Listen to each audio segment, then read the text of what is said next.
December 15, 1944. The transport truck lurched to a stop outside Camp Huntsville, Texas, and Greta Schneider pressed her face against the canvas covering, trying to catch a glimpse of what awaited them.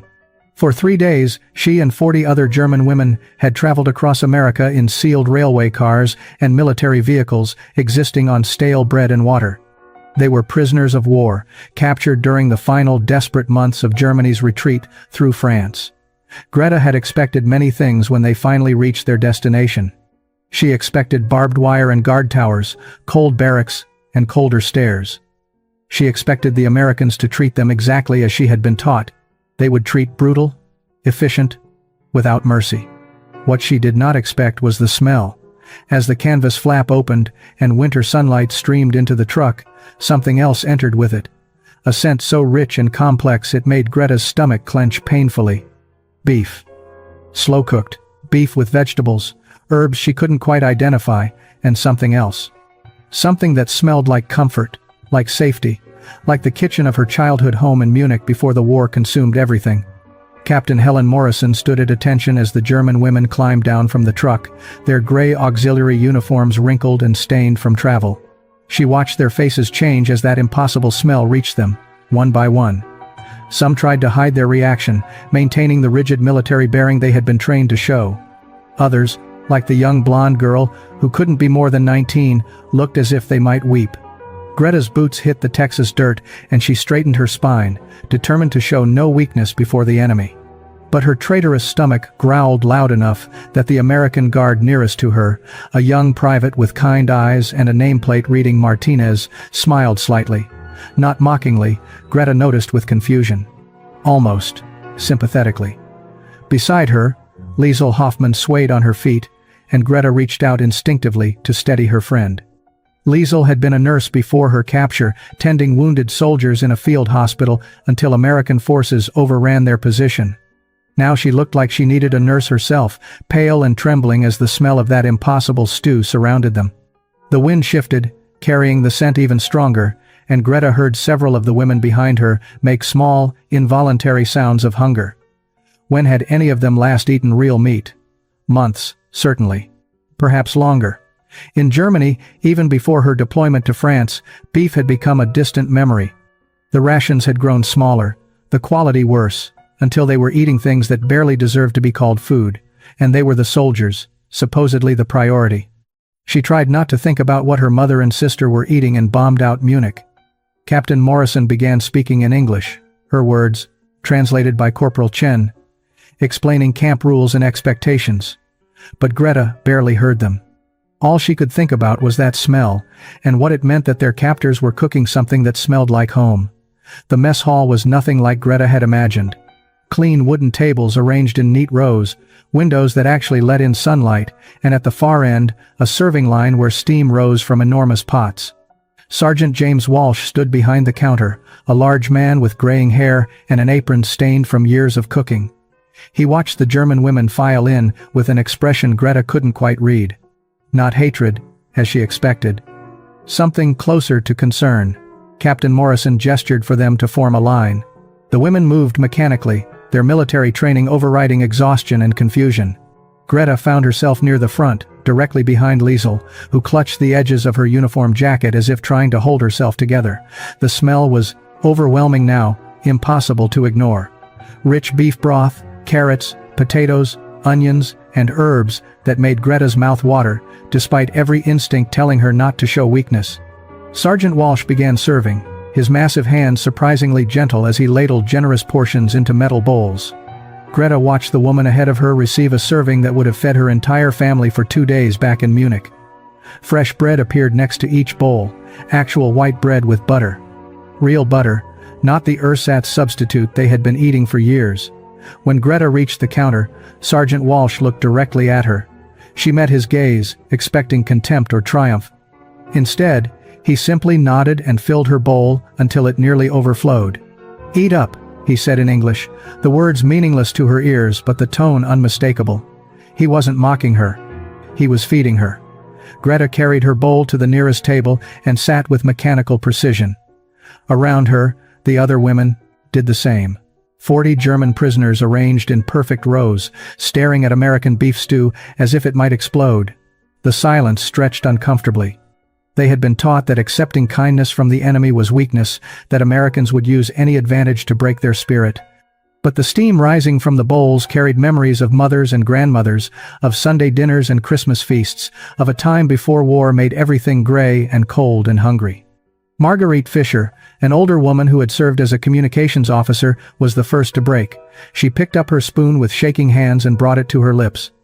Greta watched her face transform. Eyes closing, shoulders sagging as if someone had cut the strings holding her upright. Marguerite took another spoonful, then another, and suddenly she was eating with abandon, tears streaming down her weathered cheeks. The dam broke. Around the room, German women began to eat. Some slowly, savoring every bite as if it might be their last. Others quickly, desperately, as if afraid someone would take it away. Greta lifted her own spoon, the metal cold and solid in her hand. The first taste hit her tongue, and she understood why Marguerite was crying. It wasn't just food. It was dignity. It was humanity. It was everything the propaganda had told them Americans would never give them. Greta chewed slowly, trying to make sense of what was happening inside her mouth and inside her mind.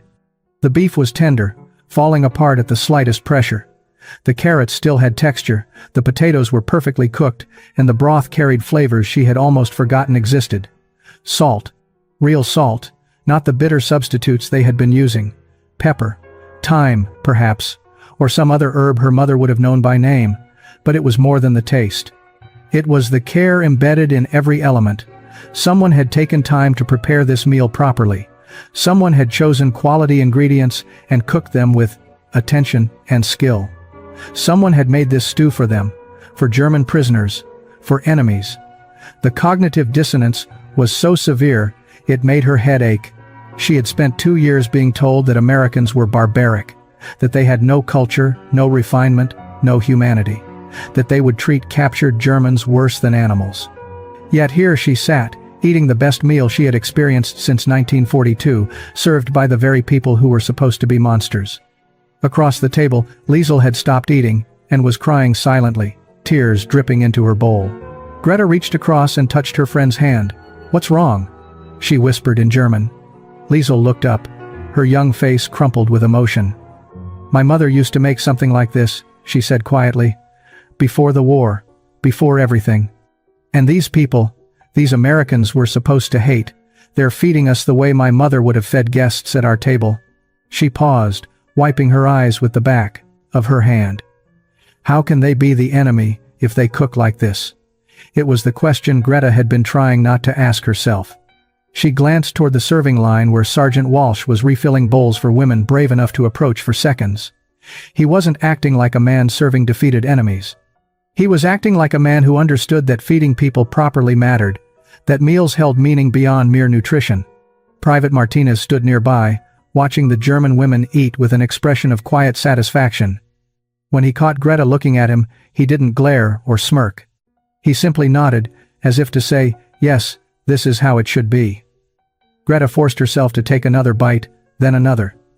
With each spoonful, carefully constructed beliefs began to crack. She remembered the speeches, the newsreels, the endless propaganda about American cruelty and German superiority. She remembered being told that Americans had no respect for culture or tradition, that they were interested only in destruction and domination. But this stew told a different story. This stew spoke of tradition, of recipes passed down through generations, of the belief that even prisoners deserved to eat food prepared with dignity. She finished her bowl and sat staring at the empty metal, her mind churning. Around her, the mess hall had filled with quiet conversation as women began to process what had just happened. Some still looked suspicious, convinced this was some elaborate psychological trick.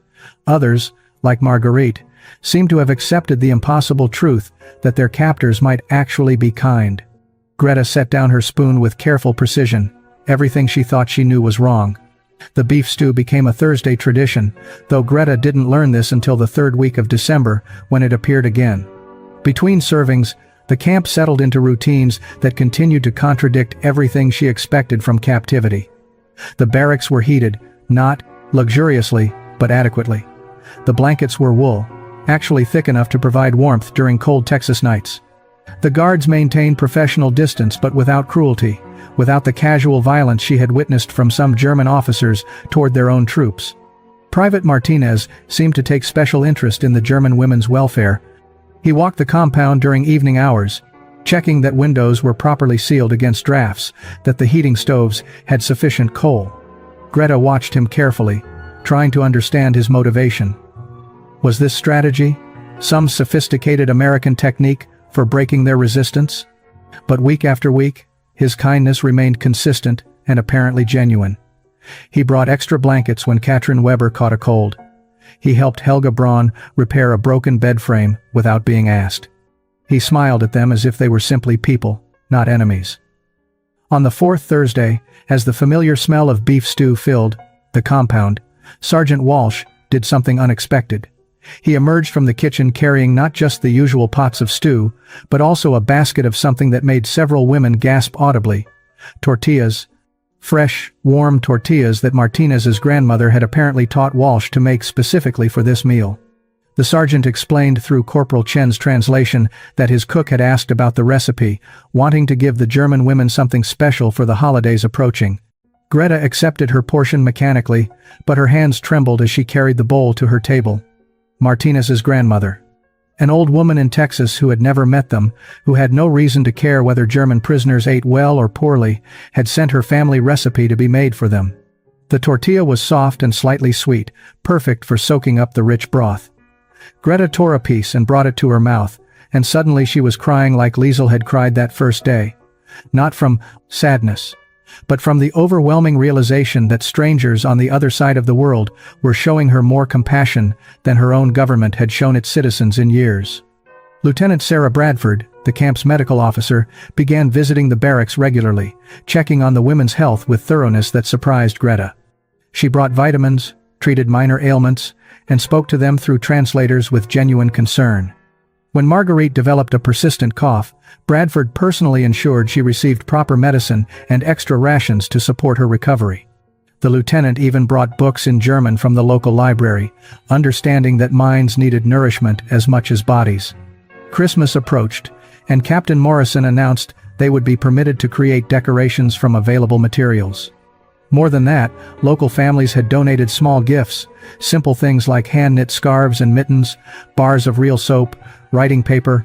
Greta held a bar of lavender soap given by someone named Eleanor Walsh, Sergeant Walsh's mother presumably, and tried to comprehend why an American woman would spend money on gifts for German prisoners. The card attached read simply, "Stay warm this winter, God bless." That night, Greta lay in her bunk staring at the ceiling while snow fell softly outside. She thought about the stew, the tortillas, the soap, the blankets.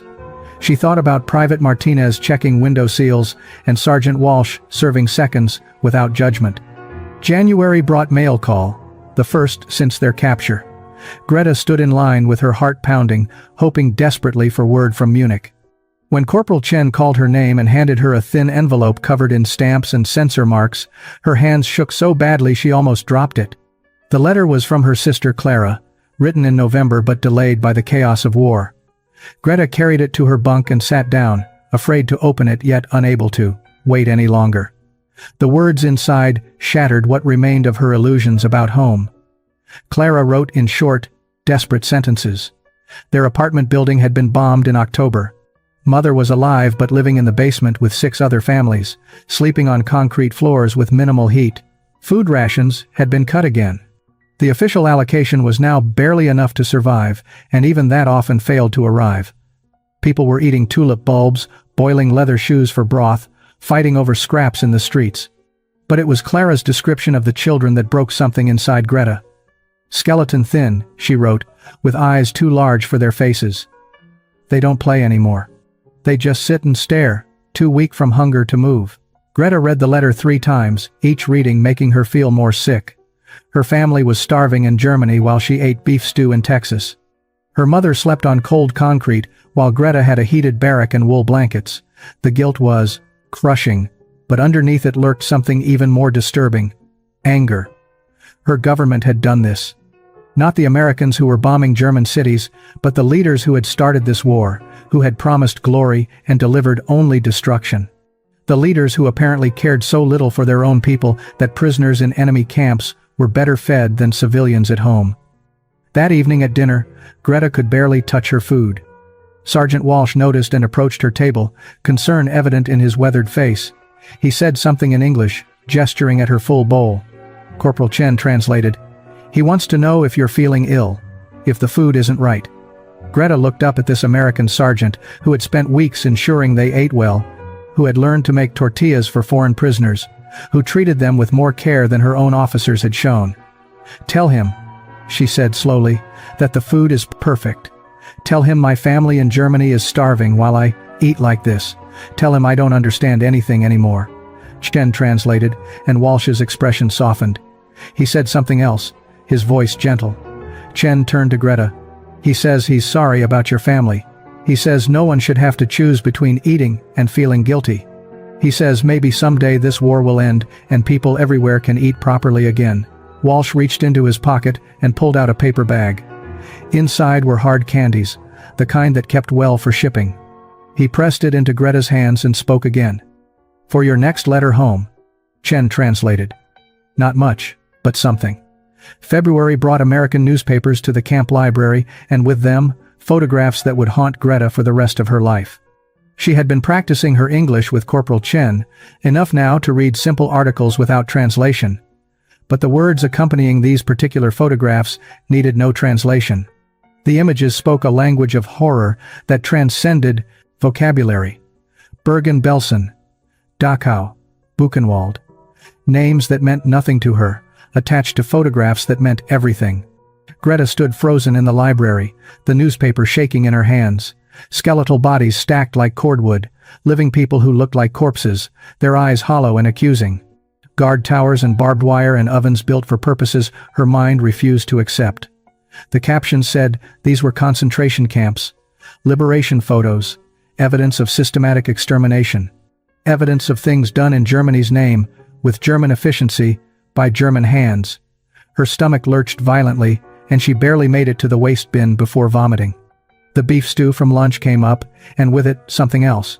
Everything she had believed about her country, about her service, about who she was. Liesel found her there, tears streaming down her face as she clutched the newspaper. "Tell me these are propaganda," Greta whispered in German. "Tell me the Americans made this up, to justify what they've done to us." But Liesel had been reading the medical reports, working with Lieutenant Bradford to improve her English. She shook her head slowly, her young face aged by comprehension. "The details are too specific. The medical documentation, too precise. Greta, I think this is real. I think we served a country that did these things." More women gathered around the newspapers, their reactions ranging from denial to horror to rage. Marguerite Fisher sat down heavily, her face gray. "I have a cousin who disappeared in 1942, she said quietly. "The Gestapo came for him. We were told not to ask questions. I didn't ask questions." Helga Braun, who had maintained defiant pride in Germany throughout their captivity, stood staring at a photograph of children behind barbed wire. She made a sound like an animal in pain and walked out of the library without speaking. Katrin Weber began praying in a whisper, the same words over and over, "Forgive us. God, forgive us." That night, no one touched their dinner.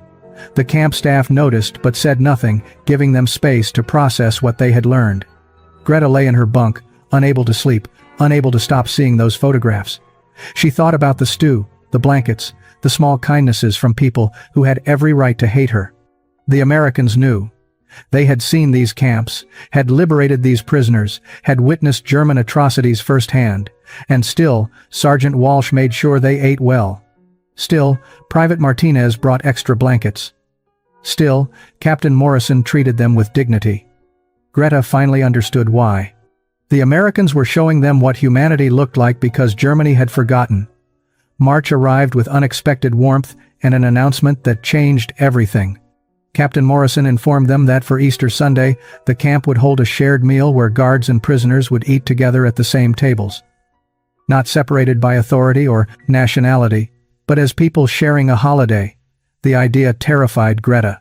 sitting across from Americans, making conversation, pretending they were equals, when she now understood how deeply unequal they truly were. Her country had committed unspeakable crimes, while these people had responded with beef stew and blankets. Easter morning came with clear skies and the smell of something extraordinary cooking. Sergeant Walsh had outdone himself, preparing not just his usual American dishes, but attempting German recipes as well. There was roasted chicken, potato salad made the American way, and remarkably, something that resembled Stollen, the traditional German Easter bread. It wasn't perfect, the spices not quite right, but the effort behind it made Greta's throat tight with emotion. Captain Morrison directed the seating personally, ensuring Germans and Americans alternated around each table. Greta found herself between Private Martinez and a young guard named Private Lewis, whom she had never spoken to. Across from her sat Liesel and Corporal Chen. The first few minutes were excruciatingly awkward, everyone focusing intently on their plates. Then Martinez did something unexpected. He pulled out a small photograph and showed it to Greta, pointing and speaking slowly in English. Mi abuela. My grandmother. The woman in the photograph was tiny, wrinkled, and smiling broadly. She make the tortilla recipe for you. Greta studied the photograph, this woman who had thought about German prisoners enough to share her family's food. Thank you. Greta managed in careful English. Very good, very kind. Martinez beamed, then showed her more photographs. His parents, his younger sister, their small house in San Antonio. He spoke in simple English about his family, his life before the war, his grandmother's cooking that he missed desperately. Private Lewis joined in, pulling out his own photographs. A farm in Wisconsin, dairy cows, a dog named Buster. His English was simpler, more patient, and Greta found herself understanding more than she expected. She pointed to the dog and said, I have dog. Before war. Munich. Named Fritz. The name made both Americans smile, and somehow that small moment of shared humor about a dog's name broke something open. Around the table, conversations began to flow. Liesel was speaking with Corporal Chen about nursing, comparing techniques and experiences. Other tables showed similar scenes of cautious connection. Sergeant Walsh moved through the room refilling plates, his satisfaction evident. When he reached Greta's table, he said something that Chen translated from across the way. Food tastes better when shared with friends. Greta looked around the table at these Americans who could have been cruel, who had every right to be cruel, who instead had chosen kindness. She thought about the photograph of Martinez's grandmother and realized something profound. These were not her enemies anymore. She wasn't sure what they were, but not enemies. May 8, 1945. Victory in Europe Day. The war was over, and with it came the question every prisoner had been dreading. What happens now? Captain Morrison called a general assembly in the mess hall, her expression revealing nothing as the 40 German women filed in and took their seats. The American staff stood along the walls, faces equally unreadable. Greta sat between Liesel and Marguerite, her heart pounding so hard she could barely hear the captain begin to speak. Ladies, Morrison said, waiting for Corporal Chen to translate. Germany has surrendered unconditionally. The war in Europe is over. As prisoners of war, you have rights under the Geneva Convention, including the right to repatriation to your home country. The United States government will arrange transportation back to Germany within the next 6 to 8 weeks. You will be processed through displaced persons camps and released to return to your families. She paused, letting the words settle. Around the room, women reacted differently. Some looked relieved, eager to finally go home after months of uncertainty. Others, like Helga Braun, who had grown increasingly quiet since reading about the concentration camps, looked terrified. Katrin Weber began crying softly. Greta felt nothing. Numbness spread through her chest like ice. Return to what? Her mother and sister were living in a basement, starving. Her city was rubble. Her country had committed atrocities that would stain German identity for generations. She would return as a failed soldier who had been captured and corrupted by enemy kindness, forever marked by her time in American captivity. Captain Morrison continued speaking, but Greta barely heard until Liesel grabbed her arm sharply. Listen, her friend hissed. She's saying something else. Morrison's next words were spoken carefully, as if she had debated whether to say them at all.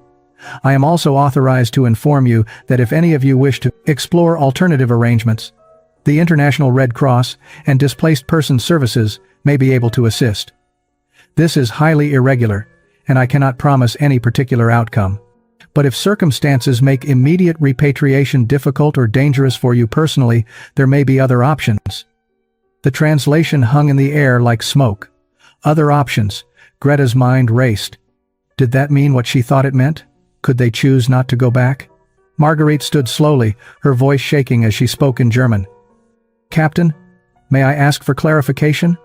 Are you saying we could request to delay our return? Or to go somewhere other than Germany? Chen translated, and Morrison nodded carefully. I'm saying that if your personal circumstances warrant consideration of alternatives, we have channels to explore that. Nothing is guaranteed. But you have the right to make your situation known. The room erupted in whispered German conversations. Greta turned to Liesel, whose face reflected the same desperate hope and terror she felt. My entire family is dead, Liesel whispered.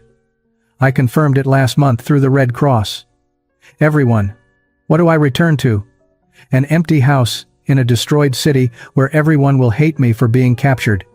My mother and sister are alive, Greta said slowly, but barely, and they're suffering because of what Germany did, what we were part of, even if we didn't know. 3 days after the announcement, Greta stood outside Captain Morrison's office with 11 other women. They had spent 72 hours in agonized discussion, weighing duty against survival, loyalty against reality, the past against an uncertain future. Now they were about to make a choice that would define the fighting Germany. You'll be starting completely over with nothing but the clothes you're wearing. We understand, Marguerite said quietly, but we already have nothing. At least here, we have hope. 20 years later, 1965. Greta Walsh stood in the kitchen of her small restaurant in Houston, stirring an enormous pot of beef stew. The recipe was Sergeant James Walsh's original, but she had added her own touches over the years. A hint of paprika her mother used to favor. Carrots cut, the way Clara had taught her as a child. Bay leaves from Eleanor Walsh's garden, a connection between her old world and her new one. The result was something neither purely American nor purely German, but somehow both. Something that tasted like home, whatever that meant now. Through the kitchen window, she could see the dining room filling with the lunch crowd. Her nephew Daniel, Private Martinez's grandson actually, though she considered him family nonetheless, was seating customers with easy confidence. The restaurant sign read, Greta's Table, in both English and German script. A deliberate statement that some boundaries could be crossed, some divisions healed. She had married Thomas Walsh, the sergeant's nephew, in 1948. A quiet ceremony with Liesel as her maid of honor, and Eleanor Walsh weeping happy tears. Thomas had never fought in the war, and perhaps that made it easier. He had no battlefield memories to overcome, only a German woman his uncle spoke highly of, who was trying desperately to build a new life. Liesel had finished her nursing degree and now worked at Houston General Hospital as head of pediatric nursing. She had never married, pouring her love instead into the children she cared for. They had lunch together every Thursday, the same day Sergeant Walsh had served them stew all those years ago. A small ritual of remembrance. Marguerite had moved to Dallas, running a successful bakery. Katrin taught German at a local high school. Helga worked with a refugee resettlement organization, helping other displaced persons navigate their own impossible transitions. Of the 12 who had chosen to stay, 11 had survived and built lives they could be proud of. But the choice to remain had come with costs Greta never discussed publicly. Letters from Clara had eventually stopped after Greta's decision became known. Her sister couldn't forgive what she saw as betrayal, choosing comfort with former enemies while family starved in occupied Germany. Their mother had died in 1949, and Greta had not been there. That guilt lived in her chest like a stone, heavy and cold, a weight she would carry forever. Yet standing in her kitchen, watching steam rise from the pot, Greta knew she had made the right choice of their lives. Liesel stood beside her, pale but resolute. Marguerite was there, along with Katrin, and surprisingly, Helga Braun, whose defiant pride had crumbled completely after learning what Germany had done. Captain Morrison invited them in, her office suddenly crowded with nervous German women. She studied their faces with an expression Greta had learned to recognize as compassionate professionalism. "You've come to a decision," she said simply. It wasn't a question. Greta had been elected spokesperson, her English now good enough for this impossible conversation. "Captain Morrison, we request to remain in United States. Not as prisoners, as displaced persons. We ask for chance to build new life here." Her voice shook, but held steady. "We understand this is unusual. We understand you may say no. But we cannot return to Germany. Not now. Maybe not ever." Morrison was quiet for a long moment. "Tell me why," she said finally. "I need to understand what you're really asking for." So Greta told her. She spoke about families destroyed or starving, about cities reduced to rubble, about the shame of discovering what their country had done while they served it in ignorance. She spoke about the kindness they had received here, the dignity they had been shown by people who had every reason to hate them. She spoke about Sergeant Walsh's stew and Private Martinez's grandmother's tortillas and the Easter meal where they had shared tables with former enemies who had become something else. Something better. "Here," Greta said, searching for words in her second language to express what her heart needed to say, "here we learn what it means to be treated like human beings. Even as prisoners, even as enemies, you give us food with care, blankets for cold, medicine when sick, respect we do not deserve. In Germany, we go back to hatred. People hate us for losing, for being captured, for failing the Reich. And we hate ourselves for serving country that did terrible things." She paused, gathering courage. "But here, maybe we can be different people. Maybe we can learn to be the kind of people who deserve the kindness you showed us." Liesel stepped forward, her young face earnest. "I have no family to return to, Captain. Everyone is dead. If I go back to Berlin, I will be alone in ruins, hated for wearing this uniform, hated for surviving when others did not. Here, Lieutenant Bradford says, I could finish nursing training, I could help people, I could do something good with my life, instead of just surviving in rubble." Morrison looked at each woman in turn. "You understand this won't be easy? You'll need sponsors, employment, housing. You'll face suspicion and hostility from Americans who lost family members. Not an easy choice, not a painless choice, but the right one." Captain Morrison had taught her that redemption wasn't about forgetting the past, but about choosing what to build with the future. Sergeant Walsh had shown her that feeding people with dignity mattered, that small acts of kindness could change lives. Private Martinez and his grandmother had demonstrated that humanity could transcend nationality. The lunch bell rang and Greta began ladling stew into bowls. Each portion generous, each bowl served with care. Her customers included veterans who had fought in Europe, young people who barely remembered the war, and other immigrants who understood what it meant to start over with nothing but hope. As she served, Greta thought about that first bowl of stew in December 1944, the meal that had cracked open everything she believed. Home wasn't Munich or Houston. Home was wherever people chose to feed each other with kindness, wherever former enemies could become family, wherever a simple bowl of beef stew could mean redemption.